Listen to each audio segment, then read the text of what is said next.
नमस्कार साथियों, आप सबका पुनः स्वागत है श्रद्धा एस्ट्रो ज्योतिष में। तो आज हम लोग पढ़ने वाले हैं, बड़ा ही प्रसिद्ध योग है गुरु चांडाल योग।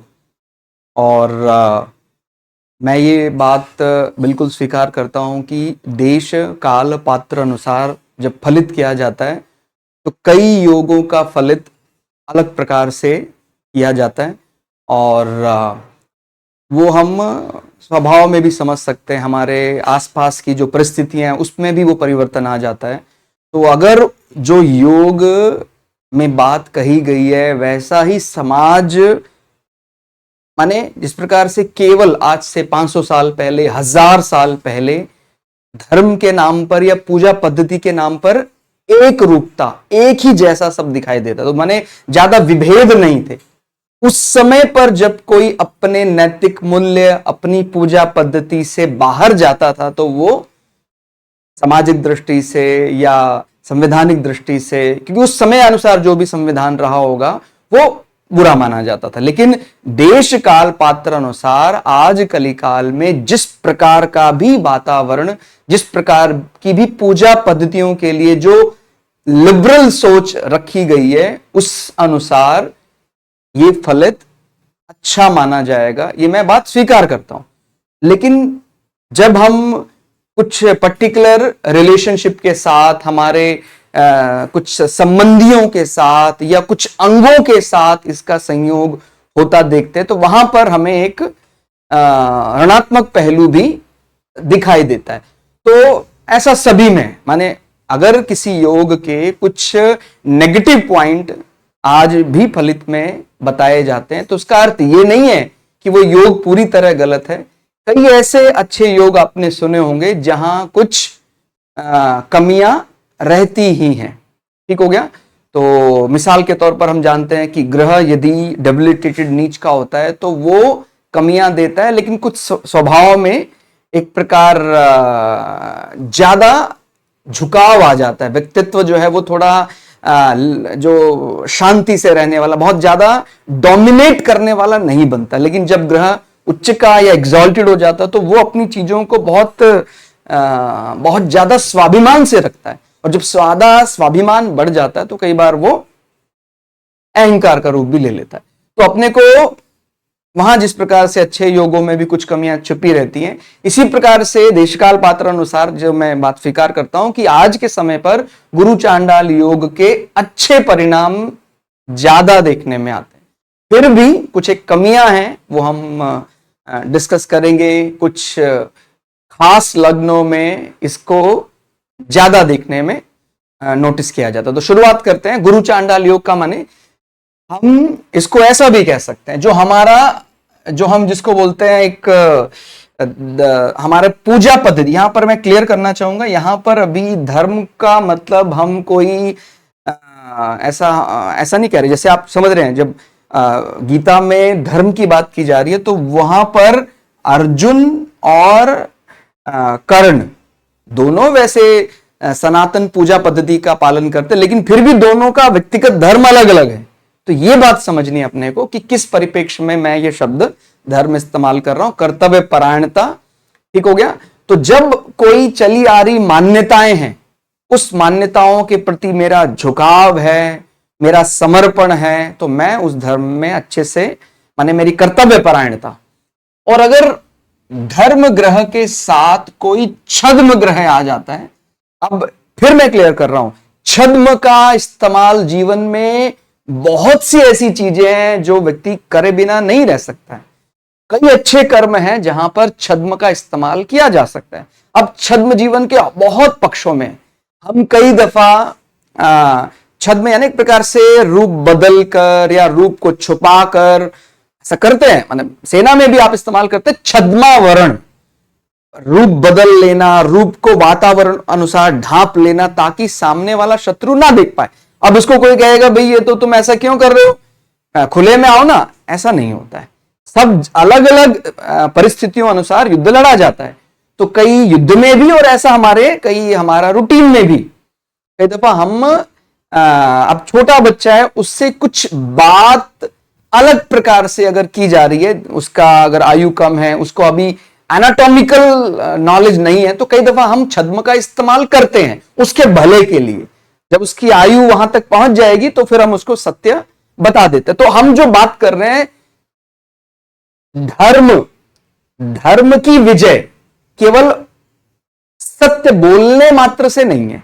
सत्य बोलना है, लेकिन धर्म की विजय, कर्तव्य परायणता की विजय, आज्ञा पालन, इस प्रकार से जो धर्म की विजय के लिए अगर हम कई दफा कुछ विशेष परिस्थितियों में असत्य का जो वाचन करते हैं, छद्मावरण, इसको असत्य ना कह के छद्म इस्तेमाल करते हैं, वो धर्म युद्ध को यदि जीत दिलाने के लिए इस्तेमाल किया गया है तो वो धर्म को पोषित करने वाला छद्म माना जाएगा। तो आपको ये बात जब तक समझ में नहीं आएगी कि हमारे जीवन में कई जगह छद्मावरण का इस्तेमाल हम करते हैं और अच्छे कामों के लिए करते हैं, और अब कई लोग इसका बुरे कामों में उपयोग, उनको लगता है अभी छद्म ही जीवन है, तो उन्होंने जीवन को पूरी तरह छद्म से ही चला लिया। उनका मतलब झूठ ही बोलना है, उनको दूसरों के सामने अपने आप को प्रोजेक्ट करना है तो झूठ, कुछ भी बोलना है तो झूठ। अभी आप ये अंतर समझ रहे हैं? किसी के भले के लिए, धर्म पारायणता के लिए हमने जो छद्मावरण किया था वो दोष रूप नहीं था, लेकिन कोई व्यक्ति है जिसकी बुद्धि में केवल वो छद्म को ही अच्छा मानता, हमेशा ही वो समाज के सभी संबंधों के साथ छद्म इस्तेमाल करता है, झूठ का लेपापोती करता रहता है, तो वो फिर बड़ा अधर्म हो जाएगा। ठीक हो गया? तो ये बड़ा मतलब सावधानी पूर्वक हमें राहु का फलित करना है। बिना राहु के तो बड़ा कठिन है कोई भी किसी भी टास्क को कंप्लीट करना। तो मैं तो भगवान से आशीर्वाद, राहु महाराज से आशीर्वाद मांगता हूं कि प्रभु हमें कोई काम पूरा करने के लिए आपका भी आशीर्वाद चाहिए, बिना आपके कैसे चलेगा। ठीक हो गया? चाहे रक्षा विभाग हो, जीवन, हमारे जीवन की सामान्य प्रक्रियाएं हैं जहां हम जीवन सामने वाले के भले के लिए छद्म इस्तेमाल करते हैं। ठीक हो गया? तो अभी आपको समझ में आया, गुरु चांडाल योग को हम धर्म ग्रह के साथ छद्म ग्रह का मिलन, और आपके दिमाग में यह भी आता होगा कि भाई ये तो सूर्य और राहु का मिलन भी है, चंद्र और राहु का मिलन, और भी ग्रह मिलते हैं, तो हमने उसका इतना ज्यादा अलग से कोई नाम नहीं रखा, इसका क्यों किया?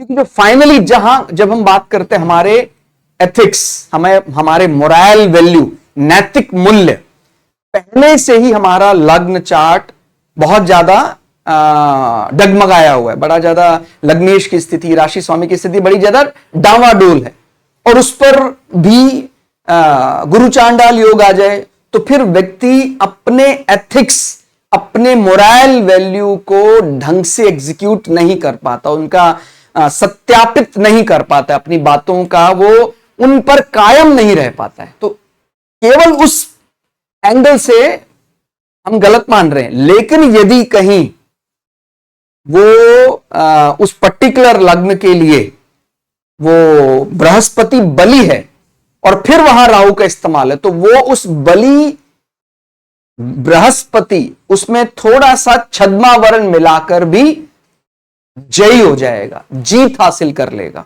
या ये भी कह सकते हैं कि भाई ज्यादा नुकसान गुरु चांडाल योग में यदि हम बात करते हैं, जो सूर्य की लॉबी है, सूर्य हैं, चंद्रमा हैं, बृहस्पति हैं, ठीक हो गया, मंगल हैं, इनके लग्नों को गुरु चांडाल योग का ज्यादा ऋणात्मक फल देखने में आता है, क्योंकि उनके लग्न के लिए बृहस्पति, जो कि प्राकृतिक रूप से एक लाभकारी ग्रह होता है, उनके लग्नों में वो तात्कालिक रूप से भी लाभकारी ग्रह। ठीक हो गया?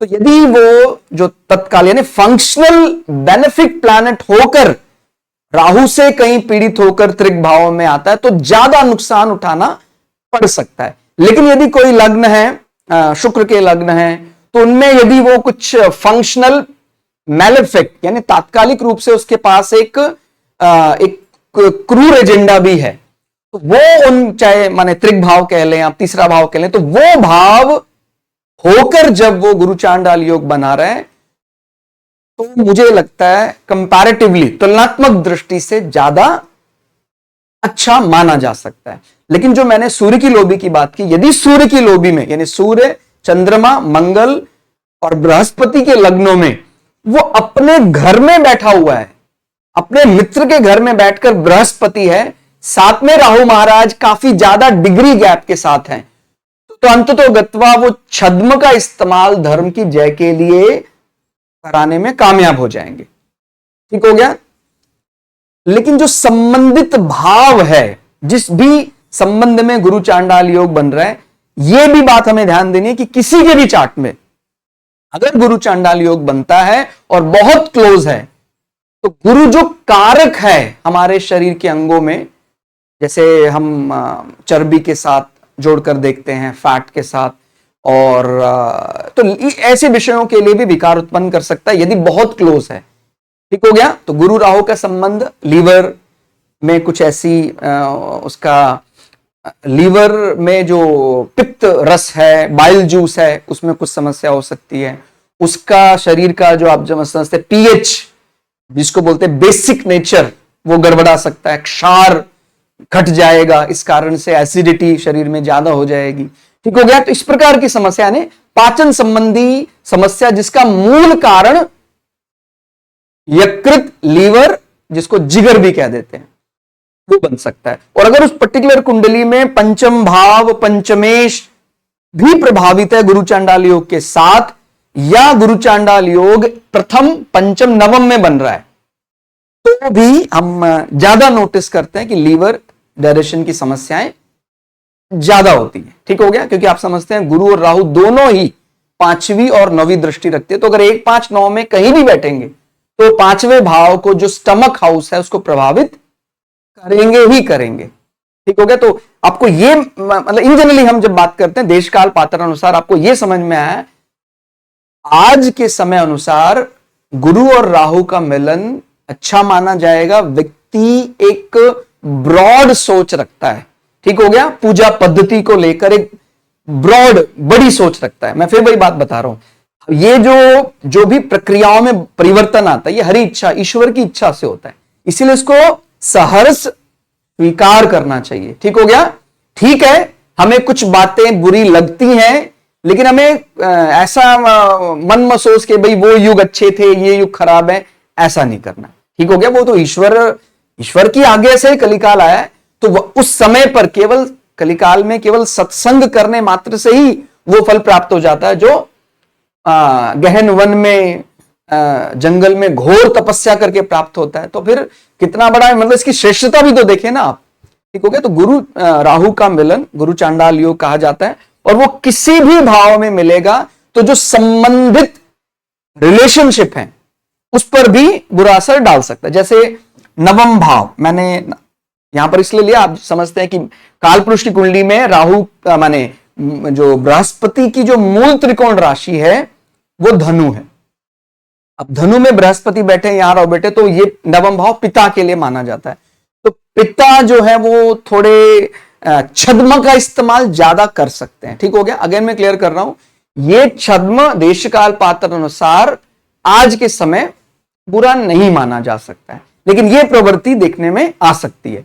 और जिस भी जातक के चार्ट में ऐसा बृहस्पति के साथ राहु का संबंध हो, खास करके अगर स्त्रियों के चार्ट में बृहस्पति राहु यानी गुरु चांडाल योग है, तो उनका जो पार्टनर है वो कहीं दूसरा पूजा पद्धति वाला हो सकता है। उनका जैसे मान लीजिए उनका ओरिजिन इंडिया को अगर हम ध्यान में रख के बनाए कि भाई पत्नी जो है उनका जो जन्म उनका वो पंजाब में हुआ, उनके हस्बैंड वो कहीं तमिलनाडु आंध्रा के हैं, या पत्नी जो वाइफ है वो आंध्रा की हैं, उनके हस्बैंड पंजाब से, तो ऐसा हो सकता है। पूजा पद्धति में कुछ परिवर्तन, कुछ बदलाव ऐसा हो सकता है। ठीक हो गया। तो जिसको हम कई दफा कह देते हैं ना भाई, अलग प्रकार के धर्मों के बीच में रहकर पुष्ट होना।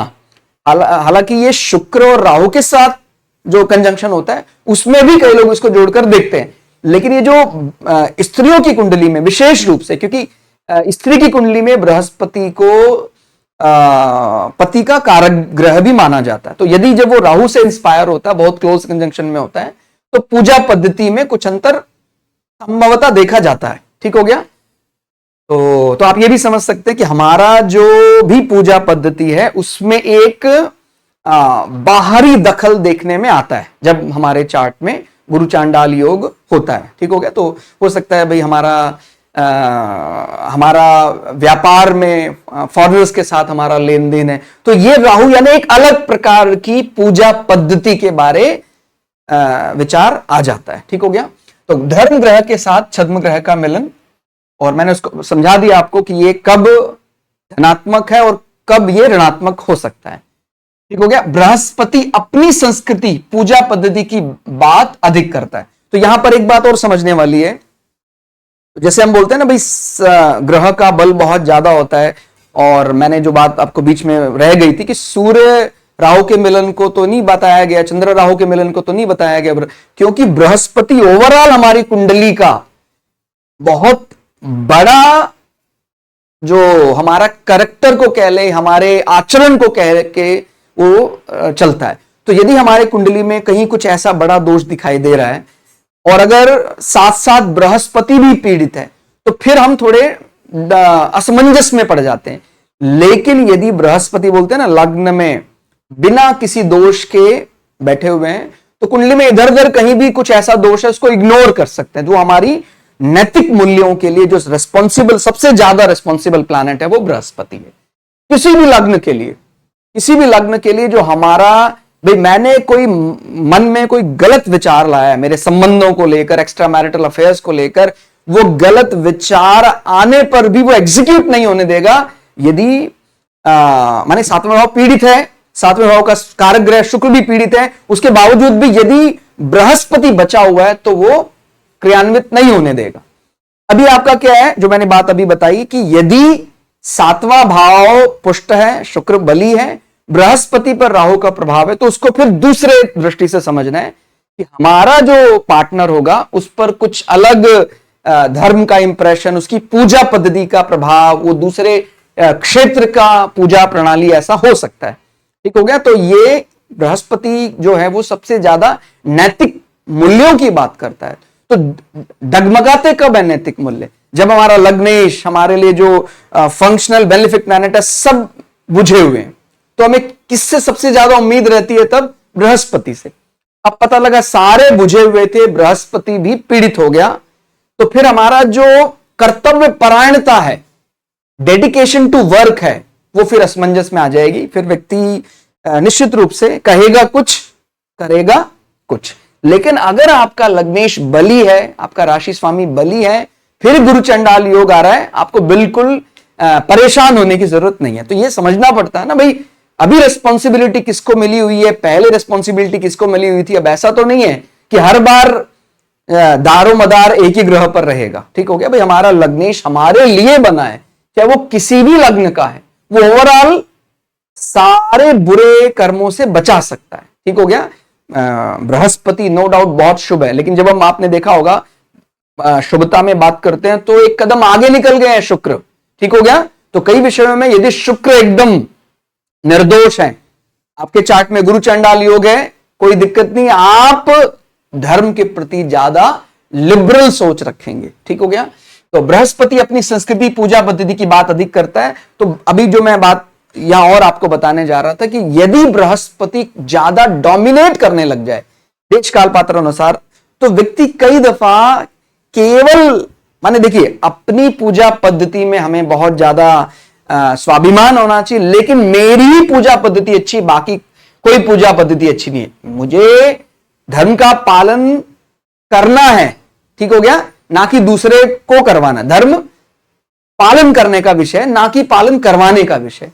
तो जब हम अपने धर्म के अलावा दूसरी सभी पूजा पद्धति का विरोध करने लग जाते हैं, तो हम क्या बोलते हैं कि भाई ये मतलब आजकल के समय पर इसको एक शब्द इस्तेमाल करते हैं कि भाई ये एक रूढ़िवादी सोच है। तो कई दफा जब बृहस्पति का बल बहुत ज्यादा हाईलाइट हो जाता है, वो एकदम निर्दोष है, उसको रोकने वाला कोई नहीं है, तो मैं अपनी पूजा पद्धति को सर्वश्रेष्ठ मानने लग जाता हूं और दूसरे पूजा पद्धति को मैं इग्नोर करने लग जाता हूं। देखिए, सर्वश्रेष्ठ मानना अपनी पूजा पद्धति को बुराई नहीं है, या श्रेष्ठ मानना बुराई नहीं है, लेकिन दूसरे को नजरअंदाज करना, दूसरी पूजा पद्धति को कमजोर कहना या कहें भाई मुक्ति का अधिकारी तो मैं ही हूं, मैंने जो तरीका मैं अडॉप्ट किया है या मैं जिसको पालन करता हूं वही मुझे मुक्ति दे सकता, आपका नहीं दे सकता है। या पर्टिकुलर इस एरिया के लोगों का मोक्ष पर कॉपीराइट है, उस एरिया के लोग मुक्ति नहीं पा सकते हैं। इस प्रकार की सोच मुझे लगता है गलत हो जाती। तो आपको समझ में आ रहा है, धर्म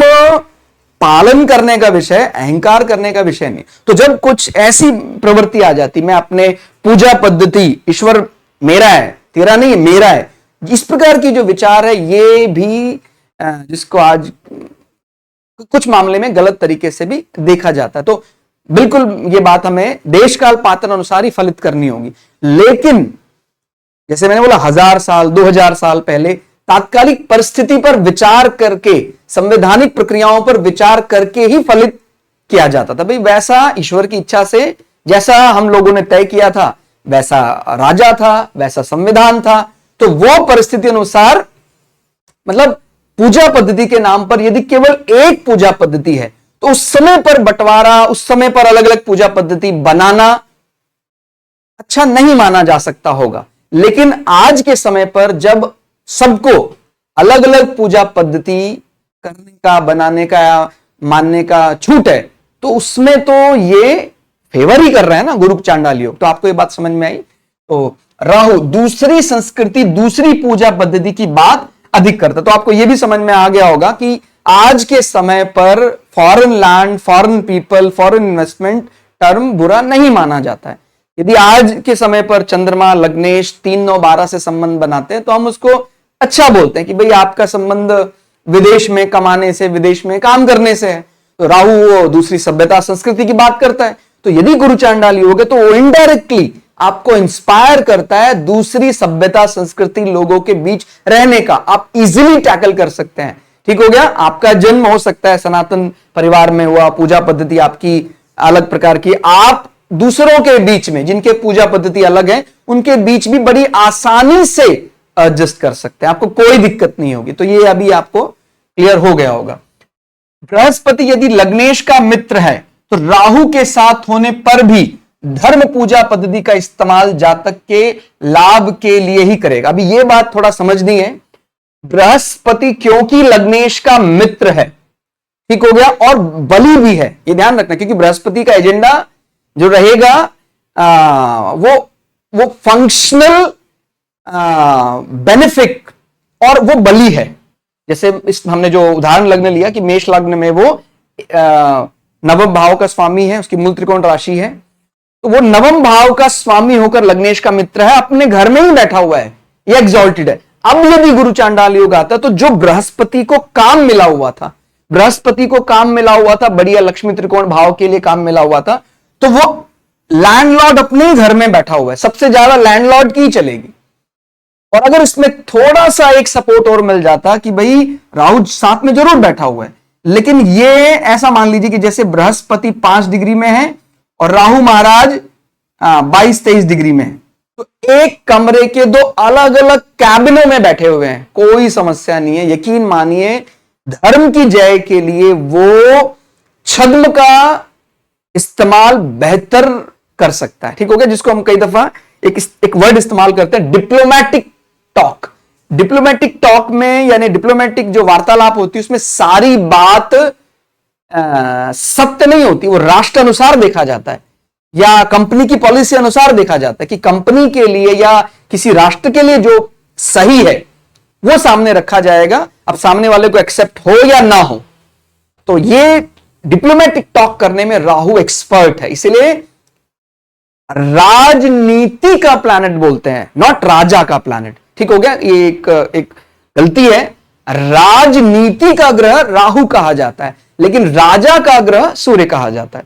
ठीक हो गया। तो अगर बना बनाया सब कुछ मिला है, ठीक है, वो सूर्य का बल है, लेकिन किसी व्यक्ति ने जी तोड़ मेहनत करके वो पब्लिक के बीच में बात करने में वो माहिर है, परिस्थिति अनुसार वो अपना रूप बदल सकता है, क्योंकि रूप बदलने में सबसे एक्सपर्ट प्लैनेट कौन है? राहु। इतना तो केतु भी नहीं है। राहु लग्न में होता है तो ऐसे व्यक्ति को अनप्रेडिक्टेबल कहा जाता है, उसको जल्दी मतलब अच्छे एस्ट्रोलॉजर धोखा कहा जाते हैं। भाई हमने प्रेडिक्ट किया था कि शायद ये मेष लग्न दिख रहा है ऐसा, करेक्टर उसके करेक्टरिस्टिक्स देखकर कहता नहीं सर ये मेष लग्न नहीं है, कर्क लग्न है।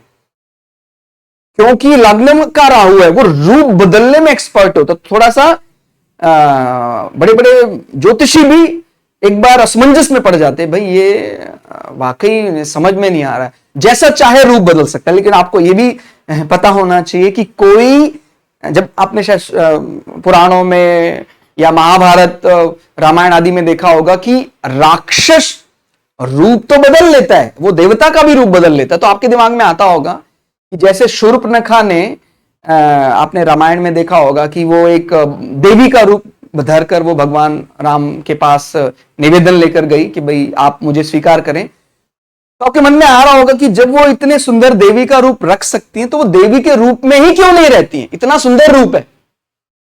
तो दिक्कत यह है कि ये कुछ देर के लिए ही ऐसा कर सकते हैं। तो जो मैंने बात बोली छद्मावरण या रूप बदलना, ये रूप तो बदल सकता है, लेकिन आप सोचे भी परमानेंट वो रूप रहेगा, थोड़ी देर के बाद वो जगजाहिर हो जाएगा कि वास्तविकता तो लैंडलॉर्ड की है। जो मैंने बात बोली, कर्क लगन में राहु है तो वास्तविकता लैंडलॉर्ड, यानी कर्क लगन का स्वामी कौन, चंद्रमा, तो वास्तविकता तो चंद्रमा के पास में।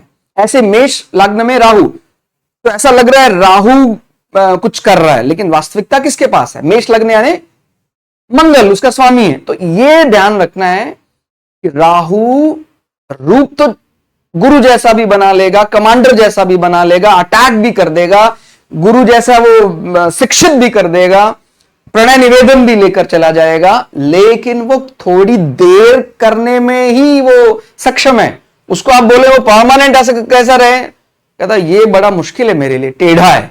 ठीक हो गया। तो अब आप इसको खुद से समझें, जैसा आज देशकाल पात्र है, तो आज के समय पर बोलते हैं ना, समाज जैसा है हमें वैसा बनना पड़ता है। सत्व रज तम, इसका बखूबी अंतर समझने के लिए आपको भगवत गीता का सहारा लेना पड़ेगा। तो जब समय अनुसार हमें लगता है समाज में तामसिक भाव ज्यादा बढ़ रहा है, तो हमें उस तमस से अपने आप को बचाने के लिए कई दफा रूप जल्दी जल्दी बदलने पड़ सकते हैं। तो ऐसे में लग्न का राहु उस व्यक्ति को समाज अनुसार ढलने में ज्यादा सपोर्ट कर सकता है। ठीक हो गया, मेरी बात आपको समझ में आ रही है कि यही राहु लग्न का जब 500 साल 1000 साल पहले वो शायद इतना अच्छा ना माना जाता, क्योंकि तब जैसा व्यक्ति भीतर है वैसा बाहर है, सरल हृदय, तो वहां सभी सरल हृदय हैं, तो फिर अपने को कुछ ऐसा डिप्लोमैट टॉक या ज्यादा परिवेश बदलने की, दिखावा करने की जरूरत नहीं है। लेकिन अभी अगर सामने वाला अपना डिप्लोमैट टॉक कर रहा है, आप सरल हृदय होकर जाएंगे तो आप वो टॉक हार जाएंगे। इसीलिए राजनीति में एक्सपर्ट है राहु महाराज। राहु का बल राजनीति में चाहिए ही चाहिए। और हम ये बात भी अपने को ध्यान रखनी है कि कई दफा ऐसा है कि लग्न लग्नेश चंद्र चंद्रेश का संबंध 3-9-12 के साथ नहीं भी आता है, फिर भी व्यक्ति फॉरेन लैंड, फॉरेन पीपल के बीच घिरा हुआ है, क्योंकि लग्न में राहु का संबंध आ रहा है। ठीक हो गया। तो राहु यानी फॉरेन लैंड, फॉरेन पीपल। तो यदि गुरु महाराज आपके लग्नेश है और फिर गुरु चांडाल योग बन जाता है, तो निश्चित रूप से काम में कुछ ऐसा विदेशी दखल, दूसरी संस्कृति, ये सब शामिल होगी ही होगी। ठीक हो गया। तो आपने को धर्म युद्ध में आतताइयों को जीतने के लिए छद्म का प्रयोग गुरु चांडाल योग का ही बल होता है। इससे पहले वाली पंक्ति आपको समझ में है कि बृहस्पति अगले यदि लग्नेश का मित्र है और वो स्वराशि होकर बैठा है, तो राहु के साथ होने पर भी धर्म पूजा पद्धति का इस्तेमाल जातक के लाभ के लिए ही करेगा। और यदि लग्नेश का शत्रु है बृहस्पति, तो ये बात समझनी है, तो फिर वो कहीं ना कहीं इस प्रकार से कार्य करें कि वो मेलेफिक हाउस में बैठकर एग्जीक्यूट करे, तो ज्यादा अच्छा माना जाएगा। ठीक हो गया। जैसे तीसरे भाव, छठे भाव, आठवें भाव, तृतीय भाव में यदि वो बैठ के एग्जीक्यूट करेगा गुरु चांडाल योग में, तो ज्यादा अच्छे रिजल्ट देखने में आएंगे। तो अपने को ध्यान रखना है कि धर्म युद्ध में जो इस्तेमाल किया गया है, इसका जिक्र मैंने अपनी पुरानी वीडियो में भी किया था, अश्वत्थामा मारा गया, अब जिन्होंने ग्रंथ नहीं पढ़ा वो तो अभी फिर कुछ भी बोल देंगे कि युधिष्ठिर को ऐसा नहीं बोलना चाहिए था, वो ऐसे ऐसे, तो उनको पूरा अच्छे से पढ़ना पड़ेगा, तब ये समझ में आएगा कि युधिष्ठिर वास्तव में कौन थे, क्यों उनको धर्मराज कहते हैं। ठीक हो गया। तो धर्म की जय के लिए जब सामने वाला पूरी तरह अधर्म पर उतर आए, जो ये एक झूठ बोला गया, अश्वत्थामा मारा गया, ये धर्म की जीत के लिए बोला गया, तो धर्म ही माना जाएगा। ठीक हो गया। तो ये अश्वत्थामा मारा गया, दिखने में असत्य वाक्य लगता है लेकिन ये धर्म ही है, तो ये राहु का सदुपयोग किया गया। ठीक हो गया। तो गुरु चांडाल योग से संबंधित भाव के नात रिश्तेदार छद्मा वर्ण दिखावा करने वाले हो सकते हैं। ठीक हो गया। तो जैसे मैंने बोला नवम भाव पिता को रिप्रेजेंट करता है, तो वो उन विषयों को लेके उनके पिता दिखावा करने वाले हो सकते हैं। गुरु चंडाल योग में पंचम भाव पांचवी राशि पीड़ित होने पर यकृत संबंधी नॉट विकास, ये विकार है, विकार हो सकते हैं, माने कुछ कमियां हो सकती हैं यदि गुरु चांडाल योग है, क्योंकि गुरु को फैट के लिए रिस्पॉन्सिबल माना जाता है, यकृत के साथ भी संबंध जोड़ा जाता है, तो यकृत यानी लीवर या जिगर कमजोर हो सकता है। ठीक हो गया। देश काल पात्र अनुसार आज कलिकाल में गुरु चांडाल योग के अच्छे फल ही कहे जाएंगे। तो यदि हम इसको कंक्लूड करें कि गुरु चांडाल योग अच्छा है कि बुरा है, तो जो बोलते हैं ना फलित बड़ा सोचकर करना है, समय अनुसार करना है। आप पढ़ लीजिए, अपने आप समझ में आ जाएगा। जो लोग एस्ट्रोलॉजी प्रैक्टिस कर रहे हैं उन्होंने ये जरूर पढ़ा होगा। 500 साल पहले, 1000 साल पहले हम समुद्र को पार नहीं करते थे, लेकिन फिर ईश्वर की आज्ञा से, ईश्वर की प्रेरणा से ही होता है। हमारे मन इतना दम कहां है, हम इतने बड़े बड़े आविष्कार कैसे कर सकते हैं? बोलते हैं ना मैंने किया है, मैंने नहीं किया, ईश्वर अनुकंपा से मेरे मन में वो स्फुरित हुआ है। जो नहीं है उसका आविष्कार मैं नहीं कर सकता हूं। यानी जो ध्यान रखने वाली बात यह है, अगर मॉड्यूलेशन पॉसिबल था तो ही मैंने मॉड्यूलेशन किया है। मॉड्यूलेशन एग्जिस्ट ही नहीं कर सकता तो मैंने मॉड्यूलेशन कैसे कर दिया? ठीक हो गया। तो ये ध्यान रखना, ईश्वर की अनुकंपा, ईश्वर की कृपा से हमें अलग अलग प्रकार के आविष्कार के चीजें बदलती हैं, समाज बदलता है। तो इसलिए सहर्ष जो भी जिस समय के लिए हम एलिजिबल हैं, जिस समय पर हमारी उत्पत्ति हुई है, सहर्ष स्वीकार करने की मुद्रा में आना चाहिए। कोसना नहीं चाहिए समय को। समय माने काल, काल को नहीं कोसना चाहिए। वो काल अच्छा था, ये काल खराब है, आने वाला काल और खराब हो जाएगा, इस प्रकार से जीना कठिन है। आज के समय पर भी यदि हम उसके लिए एलिजिबल हैं, मैंने बोला ना जिसके लिए हम एलिजिबल हैं, हम उसके लिए एलिजिबल हैं, तो हमें बहुत धर्म पारायण व्यक्ति मिलेंगे। और हम ही एलिजिबल नहीं है तो फिर रोते रहिए, आपको ना सतयुग में मिलते फिर ना अभी मिलेंगे। ठीक हो गया। तो इसीलिए समय का या काल का पूर्ण सम्मान करते हुए सभी योगों का अच्छे से फलित करना है। ईश्वर की आज्ञा होगी तो ये ज्ञान बुद्धि ग्रहण कर लेगी, ईश्वर की आज्ञा नहीं होगी, चालाक बुद्धि से इसका अनुसरण करेंगे तो फिर आपको पता ही है वो हमारा अहित करने वाली होगी। लोक और परलोक दोनों में जो हितकर हो, इस प्रकार से पठन पाठन करना चाहिए। और अगर लोक भी बिगड़ जाए, माने अशांति आ जाए, और परलोक भी बिगड़ जाए, तो ऐसे पढ़ने का, ऐसे अध्ययन करने का लाभ नहीं है। इसलिए पहले हृदय को शांत करें। इसलिए हमारा प्राइमरी मुख्य ग्रंथ, सभी ज्योतिष सीखने वालों का मुख्य ग्रंथ भगवत गीता, भगवत गीता का अनुसरण करके आगे बढ़ना है। इसीलिए हमने आप लोगों का जो सुझाव था उसको मानते हुए 1 बरस, लगभग 1.5 बरस हो गया, 2 बरस पहले उसमें हमने, हालांकि चैनल तो पुराना है वो, लेकिन हमने एक्टिवली डालना शुरू किया था 1 बरस पहले। और उसमें अभी 4थे अध्याय भगवत गीता के हम पहुंचे हैं। 4थे अध्याय के 21 श्लोक तक हम पहुंच गए हैं और हम एक एक श्लोक को अलग अलग एक्सप्लेन कर रहे हैं ताकि आप लोग धर्म अर्थ काम मोक्ष, जो एस्ट्रोलॉजी में इस्तेमाल किए जाते हैं शब्द, सत्व रज तम, इस प्रकार अंतर समझ सकें। अलग अलग देवताओं का, ब्रह्मा विष्णु महेश किस प्रकार से इसके लिए बने मुख्य रूप से, वो हम भगवत गीता जो हमारा दूसरा चैनल है वेद पुराण, श्रद्धा वेद पुराण में, वो आपको लिंक इसी चैनल में मिल जाएगा। उस चैनल में जाकर वो वीडियो देखें और अंतर को स्पष्ट रूप से समझें। और उसके बाद फिर आप ज्योतिष का अध्ययन करेंगे तो एक अलग ही आपको जो पहले नहीं प्राप्त हो सका वो प्राप्ति आपको हो जाएगी। तो आज के लिए इतना ही, मिलते हैं अगली वीडियो में, तब तक के लिए जय श्री भगु पराशरा, जय श्री शुक्राचार्य, नमस्कार।